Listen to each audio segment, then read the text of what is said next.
Halo, assalamualaikum warahmatullahi wabarakatuh. Salam sejahtera buat teman-teman semua, dimanapun Anda berada yang masih tetap setia dengan channel ini. Pada kesempatan kali ini, saya akan membahas tentang pertolongan pertama yang kita lakukan ketika kita sedang mengalami gangguan kecemasan yang tidak terkendali. Nah, hal ini mungkin banyak di antaranya teman-teman sering mengalaminya, khususnya bagi penderita psikosomatik, karena umumnya ketika bangun tidur saja sudah mulai terasa gangguan kecemasan. Bahkan hingga siang, sore, malam menjelang tidur juga sering mengalami gangguan kecemasan, bahkan hingga kesulitan tidur serta sering mengalami mimpi buruk. Nah, oleh karena itu, karena saya sendiri pernah mengalaminya selama bertahun-tahun, jadinya saya tentu saja memaklumi kondisi seperti ini, apa saja penderitaan yang dialami oleh orang-orang yang sedang mengalami gangguan kecemasan yang tidak terkendali. Oleh karena itu, pada kesempatan kali ini, saya akan memberikan beberapa tips yang dulu pernah saya lakukan, hingga akhirnya saya bisa sembuh dari gangguan kecemasan. Mudah-mudahan hal ini cocok dan bisa diterapkan oleh teman-teman yang sedang berjuang dengan masalah anxiety disorder, serangan panik, serta psikosomatik. Nah, teman-teman semua, gangguan kecemasan yang tidak terkendali memang sensasinya akan terasa sepanjang hari. Apalagi ketika kita sudah memuncak kekhawatirannya, kecemasannya, sering mengalami serangan panik, jantung berdebar dengan sangat hebat, dan itu juga pastinya akan menambah fenomena sensasi ketakutan yang sedang kita alami.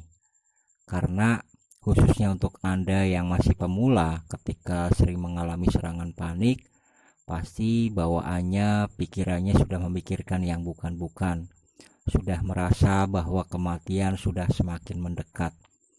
Tapi sudah saya uraikan sebelumnya, teman-teman gak usah cemas, karena serangan panik itu bukan dari masalah gangguan penyakit jantung ya, tapi itu hanyalah akumulasi dari gangguan kecemasan yang menumpuk sepanjang hari hingga meledak seperti bom waktu. Ya mungkin karena kecemasan kita sendiri akan mempengaruhi kinerja otak kita dan juga tekanan darah kita, sehingga jantung merespon dengan berdebar-debar dan juga detak jantung yang tidak normal ya.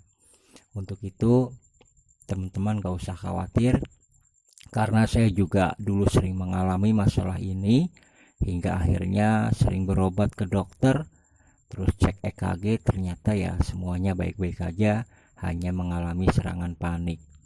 Nah, saya juga paham banyak di antaranya bahkan sudah sering ke UGD gara-gara tidak bisa mengendalikan perasaan cemas itu sendiri menjadi kecemasan yang bisa dikontrol.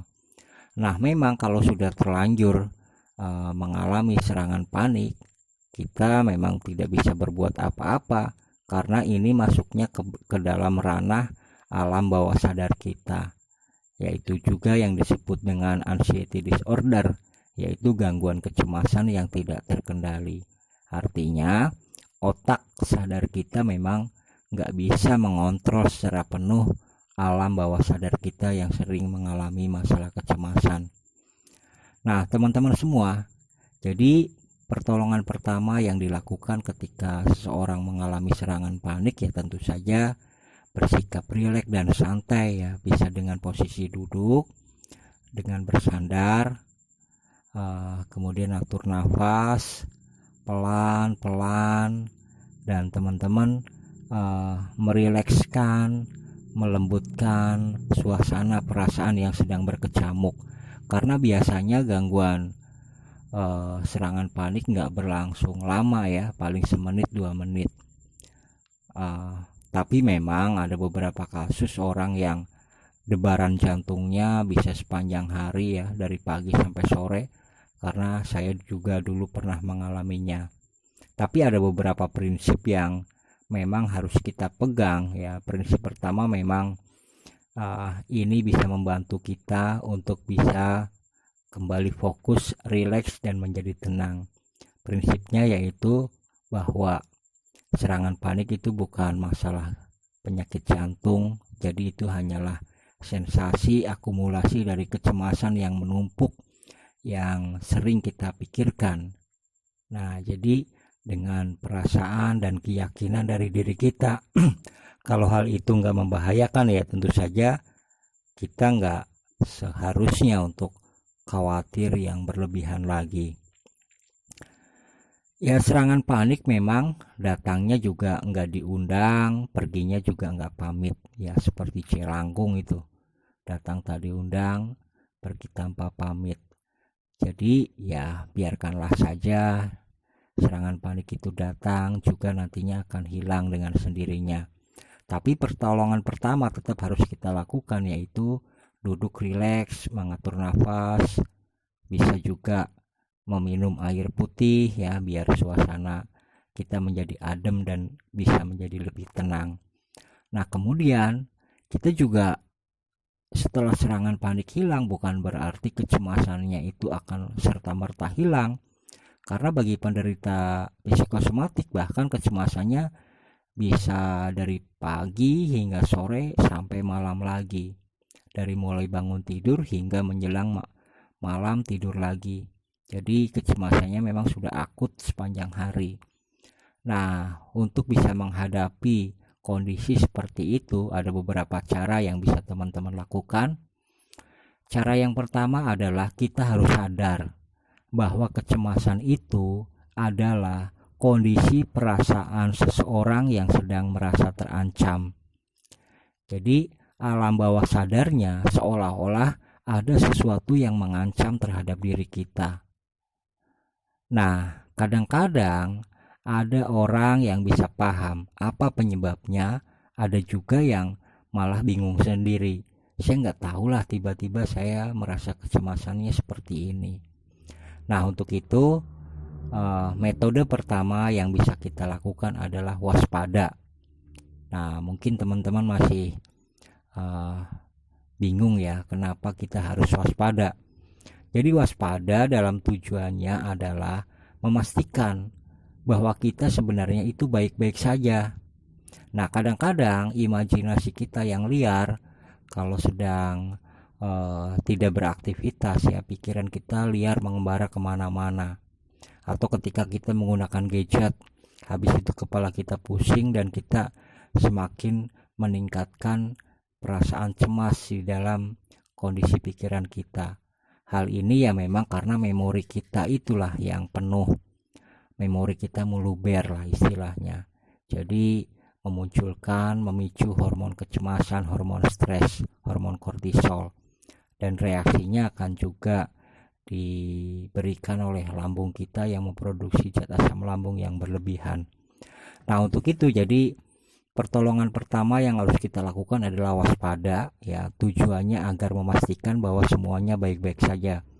Kita bisa duduk berdiam diri sambil tengok kanan kiri. Coba perhatikan di sekeliling Anda. Apa yang Anda rasakan? Apa yang Anda lihat? Apa yang Anda dengar? Apakah semua baik-baik saja? Nah, pertanyaan itu harus dijawab bahwa sebenarnya teman-teman itu baik-baik saja, nggak ada masalah. Nah, berbeda ya, kecemasan yang saya sampaikan, ada kecemasan yang bersifat normal, ada yang bersifat nggak normal, nggak wajar. Ya, kalau anxiety disorder itu kecemasan yang nggak normal, ya artinya sangat menderita, sangat mengganggu. Tapi kalau kecemasan yang normal, itu kecemasan yang sebenarnya masih bisa dikendalikan dan itu nggak apa-apa. Dan itu juga dialami oleh setiap manusia sesekali dalam hidupnya pasti memiliki perasaan cemas. Misalnya ada saudara atau bagian keluarga kita sedang pergi, tapi handphonenya nggak bisa dihubungi. Kemudian udah 2 hari nggak pulang-pulang. Nah, pasti kita cemas. Nah, kecemasan itu kategorinya adalah kecemasan yang normal karena kekhawatiran itu masih bisa kita kendalikan. Nah, berbeda dengan masalah anxiety disorder ya. Jadi kecemasannya akumulasi dari semua peristiwa beban hidup yang sedang kita pikirkan. Entah itu karena memikirkan cita-cita, keinginan yang belum terwujud, dan stres memikirkan bagaimana caranya untuk menggapai impian, itu juga bisa mengalami gangguan kecemasan. Kemudian ada orang yang memang sedang mengalami masalah-masalah keluarga, sedang konflik dengan pasangan, dengan sahabat, dengan orang lain lah, pokoknya intinya ada sesuatu yang berhubungan dengan relationship yang sedang buruk, atau juga ada masalah-masalah lainnya seperti krisis keuangan dan lain sebagainya, sehingga otaknya akan terpacu untuk berpikir dan berpikir terus. Nah, kalau punya pengalaman yang bersifat teknis seperti itu, ya otomatis mau nggak mau kita harus selesaikan dulu masalah yang sedang kita hadapi. Karena kalau misalnya kita mengabaikan masalah, ya tentu saja kita akan semakin kepikiran terus memikirkan masalah itu. Jadi memang seperti di sesi sebelumnya, untuk bisa menjalani hidup dengan tenang ya otomatis kita harus bisa mengambil keputusan, mengambil tindakan, serta mengambil solusi terhadap apa saja yang sedang membebani pikiran kita. Jadinya bukan berarti kita nyerah, nggak berbuat apa-apa, atau bahkan menghindar. Menghindar itu solusi yang terakhir, karena pada akhirnya kita masih akan terus kepikiran masalah yang sama secara berulang-ulang, dan akhirnya itu akan direspon oleh otak kita sehingga kita mengalami gangguan kecemasan. Nah, hukum sebab akibatnya prosesnya seperti itu. Jadi pertolongan pertama yang kita lakukan adalah waspada. Nah, nomor satu waspada. Dalam pelaksanaannya kita bisa tengok ya, kanan kiri, depan belakang, atas bawah, apa saja yang kita rasakan, apa saja yang kita lihat di sekitar kita, apakah orang-orang yang lewat, kendaraan yang lalu lalang, atau objek-objek benda yang ada di sekitar kita. Coba kita perhatikan apa yang terjadi.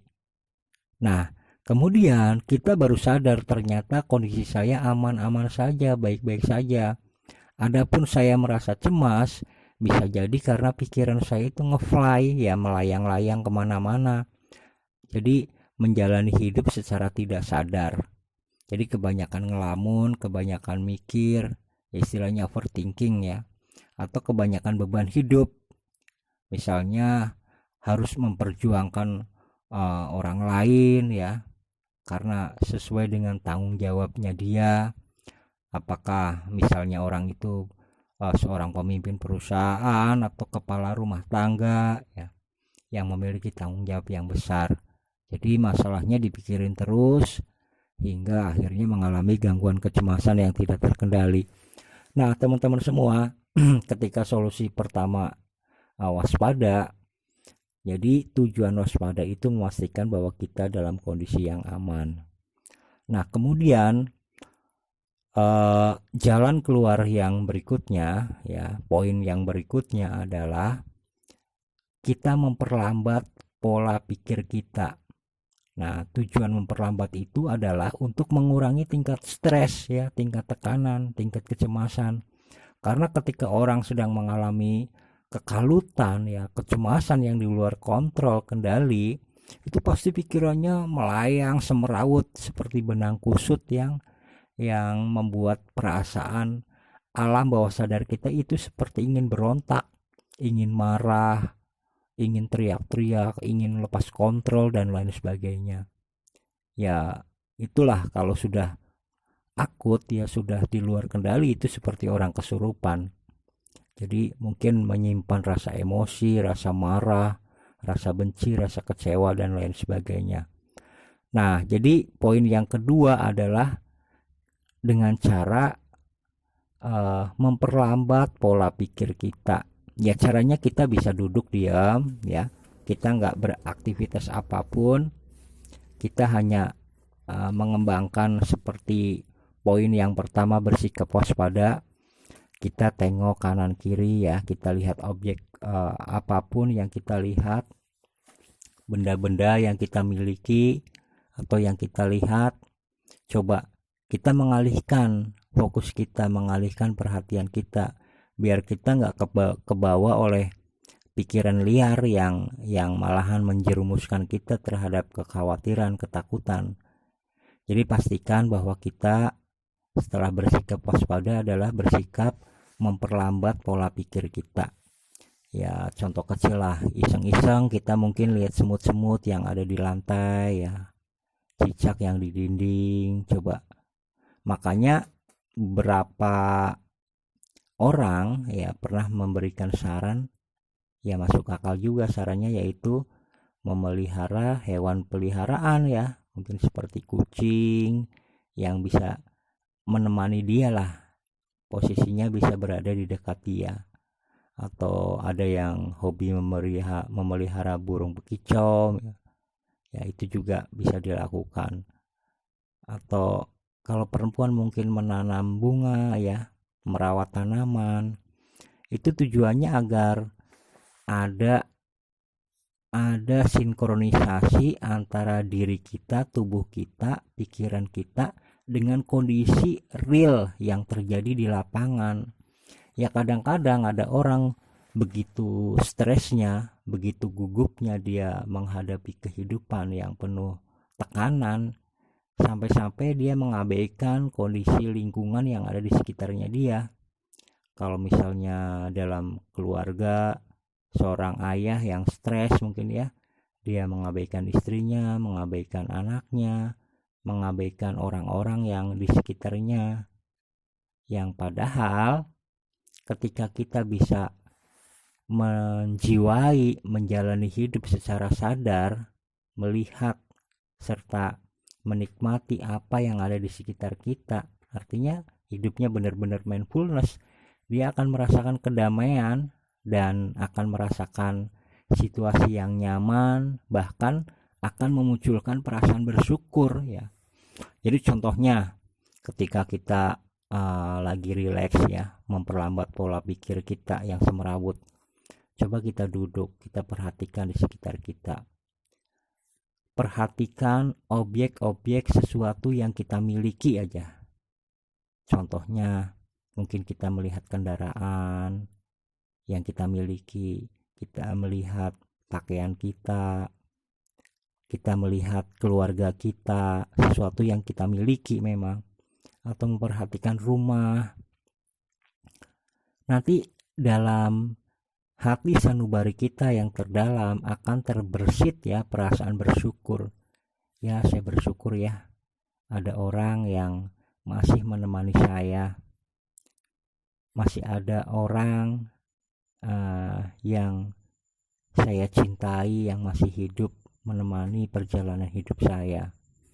Ataupun ketika kita melihat suatu objek benda ya, misalnya kita memperhatikan, oh benda ini fungsinya ini, saya sangat membutuhkan dan saya bersyukur memilikinya. Misalnya melihat kendaraan, wah saya bersyukur memiliki kendaraan ini, misalnya sepeda motor ataupun kendaraan lain ya, sepeda atau mobil atau apapun, saya bersyukur ya memiliki kendaraan ini, manfaatnya banyak. Nanti terbersit dalam pikiran kita sendiri, punya perasaan bersyukur. Nah, jadi tujuan untuk memperlambat pola pikir kita itu untuk menurunkan hormon kecemasan, hormon kortisol, hormon stres, menurunkan aktivitasnya yang sedang liar ya. Jadi nanti kalau sudah muncul perasaan bersyukur, nanti dengan sendirinya otak akan merespon dengan memunculkan juga hormon kebahagiaan, hormon kedamaian, perasaan tenang ya. Tapi kita lagi nggak ngebahas masalah hal-hal yang bersifat teknis ya, mengenai masalah hormon dan lain sebagainya, karena yang paling berkompeten untuk menjelaskan tentu kapasitasnya dokter ya, atau bisa juga psikiater. Tapi kita sebagai orang awam yang nggak mengetahui tentang medis hanya bisa berasumsi bahwa ketika kita memiliki pikiran yang positif, dengan sendirinya perasaan kita juga akan terbawa positif. Sebaliknya, kalau kita berpikir negatif, perasaannya akan berdampak menjadi perasaan yang negatif. Nah, makin lama ujung-ujungnya akan mengalami gangguan psikosomatik ya. Nah, teman-teman semua, jadi poin yang kedua yang bisa kita lakukan adalah memperlambat pola pikir kita. Karena kalau pola pikirnya sudah melambat, tentu saja detak jantung kita juga akan normal, stabil, otot-otot tubuh kita juga akan rileks, akan nyaman ya. Kemudian peredaran darah mungkin lancar karena pikiran kita nggak tegang gitu ya. Jadi bayangkan seperti sebuah mobil ya, pikiran kita yang melaju kencang. Nah kan pasti panik bawahnya karena kita nggak konsentrasi dalam mengemudi ya, mengendalikan kendaraan ini. Sama juga ketika otak kacau balau ya, berpikirnya terlalu cepat, kita yang nyetirin otak ini nggak bisa stabil karena harus mikirin ini gitu. Misalnya kepala rumah tangga yang stres ya, memikirkan banyak masalah, memikirkan keuangan, belum lagi memikirkan anak-anaknya, mungkin ada yang bandel, yang nakal, belum lagi mikirin mungkin pasangannya yang cerewet, yang sering marah-marah, sering menuntut dan lain sebagainya. Itu juga salah satu mengapa banyak orang yang sulit terbebas dari gangguan kecemasan, karena berada di lingkungan yang gak kondusif ya, lingkungan yang gak saling mendukung, saling menyayangi, saling mencintai, saling memberikan support. Justru berada di lingkungan yang cenderung kayak masing-masing, yang nggak bersinergi lah, istilahnya seperti itu. Nah tapi teman-teman nggak usah berkecil hati ya, setelah kondisi pikiran kita rileks, kita nyaman, pasti nantinya kita bisa menghadapi semua tantangan-tantangan hidup yang sedang kita hadapi dengan cara-cara yang elegan ya. Berbeda dengan orang yang masuk dalam zona nafsu ya, tiap hari pembawaannya marah-marah, cemas dan lain sebagainya, pasti pembawaan kepribadiannya juga akan berdampak negatif, nggak disukai oleh orang lain. Ya bayangkan saja kita sendiri kalau misalnya berkumpul dengan orang yang kerjanya tiap hari marah-marah, sewot, nah tentu saja sangat nggak nyaman. Demikian juga kita berharap kita nggak berada di lingkungan yang toksik. Tapi kalau kita mengalami gangguan kecemasan, stres, bisa jadi kita malahan menjadi orang yang toksik, yang otomatis kehadiran kita mungkin nggak disukai oleh orang lain karena pembawaan kita yang justru terbawa emosi, marah-marah, dan nggak memiliki emosional yang stabil.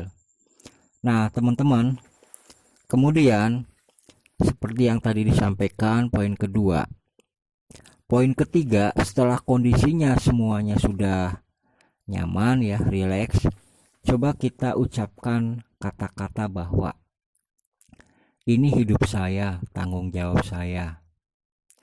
Nah, kata-kata itu ketika rileks ya, coba teman-teman ulangi.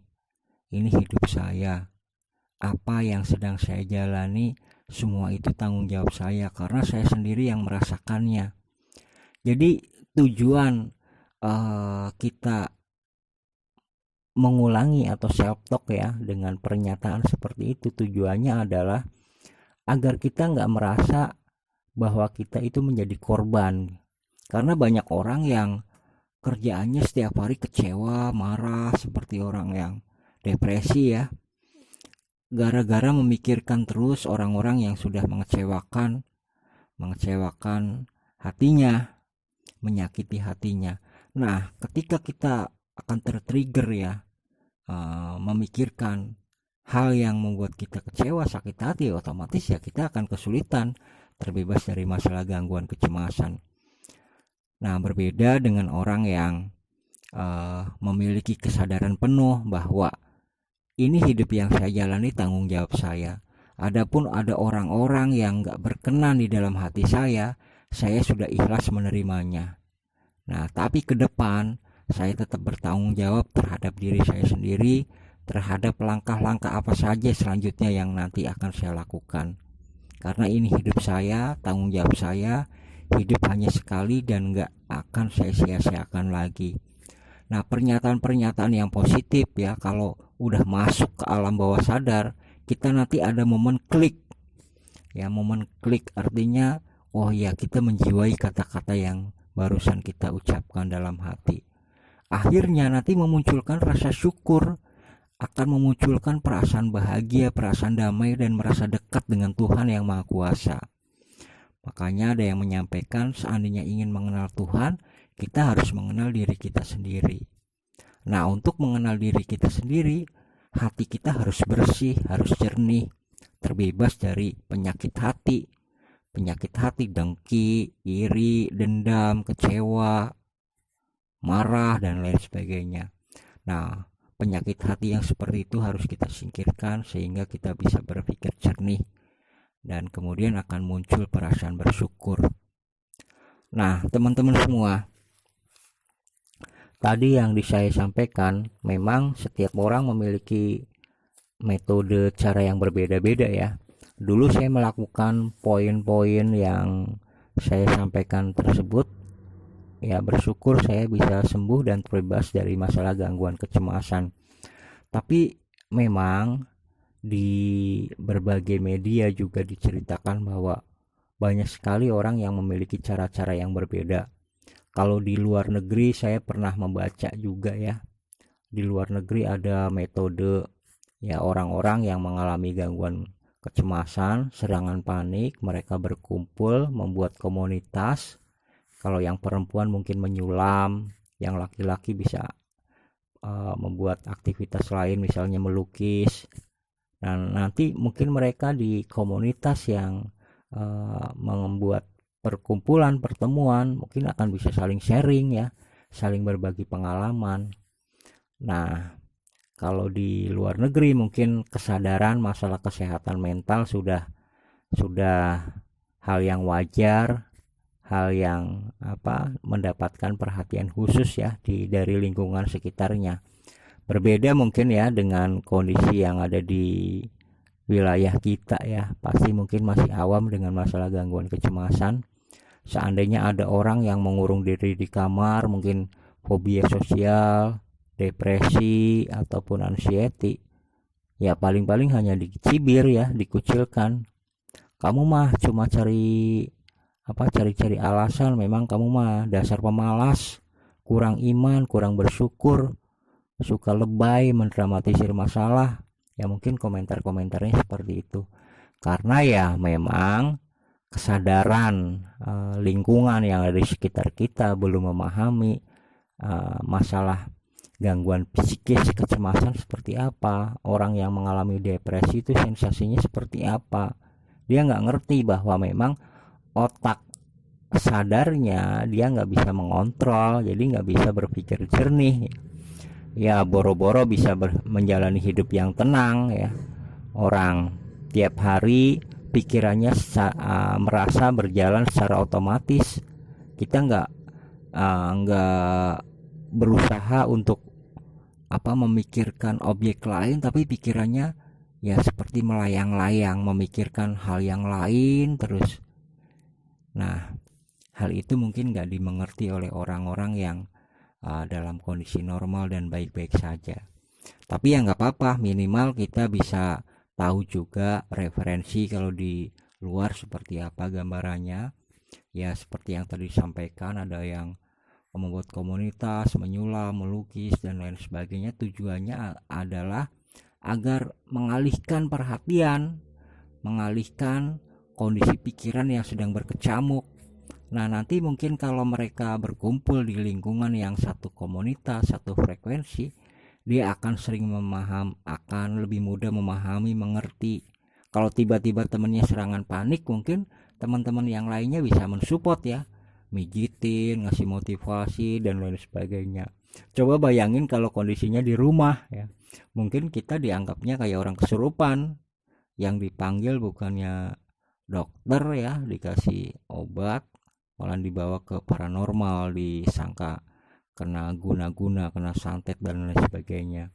Padahal sedang mengalami serangan panik, sedang mengalami kecemasan yang di luar kontrol kendali. Nah, teman-teman semua, pada poin yang terakhir mungkin akan saya pertegas lagi bahwa memang gangguan kecemasan ini gampang-gampang susah untuk dikendalikan. Untuk sembuh secara total juga butuh waktu ya teman-teman. Bukannya sebenarnya sulit ya, tapi memang kalau bagi orang yang sedang dalam kondisi normal ya, seperti saya sekarang kondisinya sudah melewati masa-masa itu, mungkin kalau saya menyampaikan ya kayak gitu mah gampang gitu ya, dalam hati kecilnya mungkin punya perasaan seperti itu. Tapi ketika bagi orang yang sedang mengalami, sedang menderita ya, pasti akan susah. Karena ya seperti yang tadi bilang, otaknya sedang berkecamuk, pikirannya sedang tidak stabil. Artinya memang alam bawah sadar dan alam sadarnya nggak sinkron. Di kondisinya seperti itu. Tapi teman-teman pastikan bahwa hal itu memang normal terjadi oleh orang-orang yang sedang mengalami psikosomatik ya. Jadi gangguan kecemasan, kemudian panic attack itu bukan hal yang aneh ya, hal yang lumrah, hal yang wajar terjadi oleh orang-orang yang mengalami gangguan psikosomatik. Yang alaminya juga banyak ya. Jutaan orang yang sedang mengalami gangguan kecemasan juga pasti sensasinya akan pernah merasakan seperti itu, bahkan sampai bolak-balik ke IGD. Nah teman-teman semua, dari tips yang saya sampaikan barusan seperti itu, jadi sekedar mereview, mengingatkan lagi. Pertama, kita harus waspada, tengok ya kanan kiri, pastikan bahwa semua baik-baik saja, nggak ada apa-apa. Nah kalau kita merasa bahwa di sekeliling kita nggak ada apa-apa kok, nggak ada yang berbahaya, nggak ada yang mengancam keselamatan diri kita, nah habis itu harusnya emosi kita menjadi lebih stabil lagi, kepanikannya akan berangsur-angsur menurun dan hilang. Nah tapi kalau nggak berhasil, coba teman-teman perhatikan lagi, memperlambat pola pikir ya, di poin kedua yang saya sampaikan, perlambat pola pikir kita.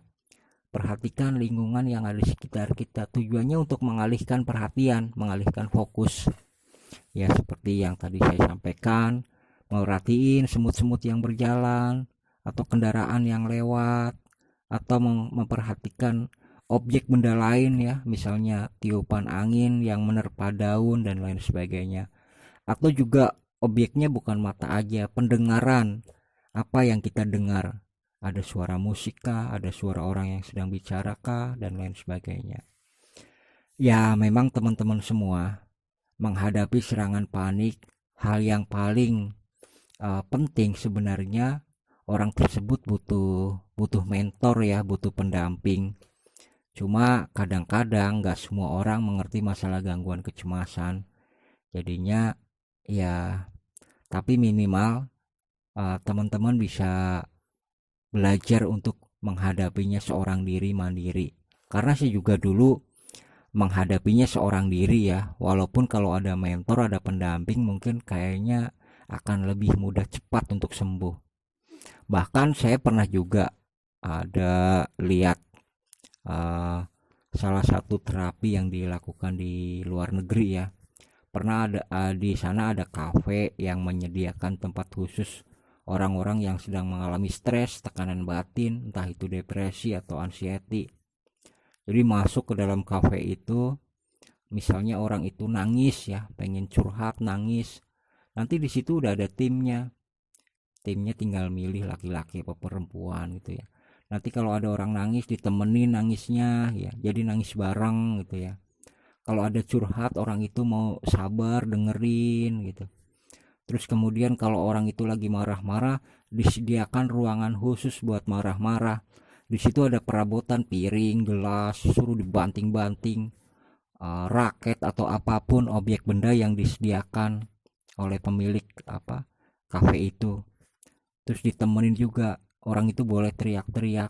Nanti habis selesai tinggal direkap ya oleh kasirnya, berapa barang yang udah dihancurkan ya, nanti tinggal dibayar. Karena memang mereka metode terapi yang ya profesional untuk menemani orang-orang yang sedang mengalami kegalauan lah, kekacauan yang hebat di dalam hidupnya. Nah tapi ya kalau kita nggak gitu-gitu amat ya, alasannya sebenarnya kita harusnya beruntung kalau di negeri kita cenderung lebih religius. Kalau ada masalah apa-apa pasti pendekatan religius yang paling dikedepankan, masalah agama, karena teman-teman semua yang paling penting sebenarnya dalam menjalani hidup itu nggak perlu banyak konsep ya, nggak perlu banyak aturan. Kayak yang tadi disampaikan oleh saya tentang masalah waspada, terus kemudian memperlambat pola pikir, itu sebenarnya hanya pertolongan pertama. Tapi pilar yang paling penting adalah tentu saja pendekatan tentang agama yang kita imani. Jadi agama memang diciptakan oleh Tuhan yang Maha Kuasa melalui Rasul dan menurunkan kitab suci, pasti sudah sesuai ajarannya, sesuai dengan psikologis manusia ya.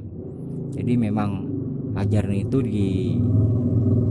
disediakan oleh Tuhan yang Maha Kuasa untuk kebahagiaan manusia. Ya kayaknya kalau misalnya kita merasa dekat dengan Tuhan, terus kemudian mampu menjalankan perintah dan menghindari larangannya, ya tentu saja kecil kemungkinan kita akan mengalami masalah depresi dan anxiety. Karena agama juga udah mewanti-wanti agar kita terus bersyukur, bersabar, ikhlas, dan lain sebagainya. Hal ini memang sudah menjadi kebutuhan manusia karena kita paham. Jadi puncak dari cerita yang ingin saya sampaikan bahwa kita memang di sini ada momen yang harus kita sadari bersama-sama. Kehidupan memang seperti ini. Ada kalanya segala hal yang terjadi memang tidak kita sukai, tapi harus kita sadar-sadarnya bahwa sepanjang hidup pasti manusia akan selalu diuji dan diuji. Ujian ini selesai, bisa jadi besok lagi kita akan menerima ujian-ujian yang lainnya. Nah, oleh karena itu, hal ini masalah anxiety dan psikosomatik harusnya kita syukuri. Syukurinya dengan cara bahwa nanti ke depan kalau kita mendapatkan ujian yang lebih berat, itu sebenarnya kita udah nggak panik lagi, udah nggak stres lagi, karena mental kita udah kokoh, udah tangguh. Karena kita paham bahwa ujian itu untuk menguji keimanan kita oleh Tuhan yang Maha Kuasa, untuk menguji keimanan kita. Apakah iman kita itu kaleng-kaleng ya, nggak ikhlas, terus nggak bersyukur dan lain sebagainya, hanya gara-gara ada sedikit masalah yang sebenarnya masalah itu memang sengaja diturunkan untuk menguji kita.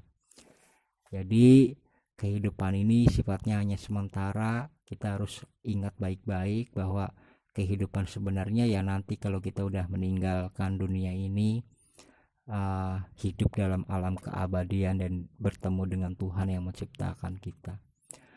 Teman-teman semua, ya begitulah yang bisa saya sampaikan. Mudah-mudahan cocok dan bisa diterapkan dan bisa membantu gangguan kecemasan yang teman-teman alami. Karena teman-teman harus ingat juga gangguan kecemasan itu bisa sembuh. Saya sendiri pernah mengalaminya bertahun-tahun, tapi akhirnya bisa bangkit dan mampu menjalani hidup secara normal dan bisa merasakan perasaan bahagia seperti hari-hari jauh sebelumnya ketika saya mengalami gangguan kecemasan ini. Akhir kata saya mengucapkan sampai jumpa, terima kasih dan assalamualaikum warahmatullahi wabarakatuh.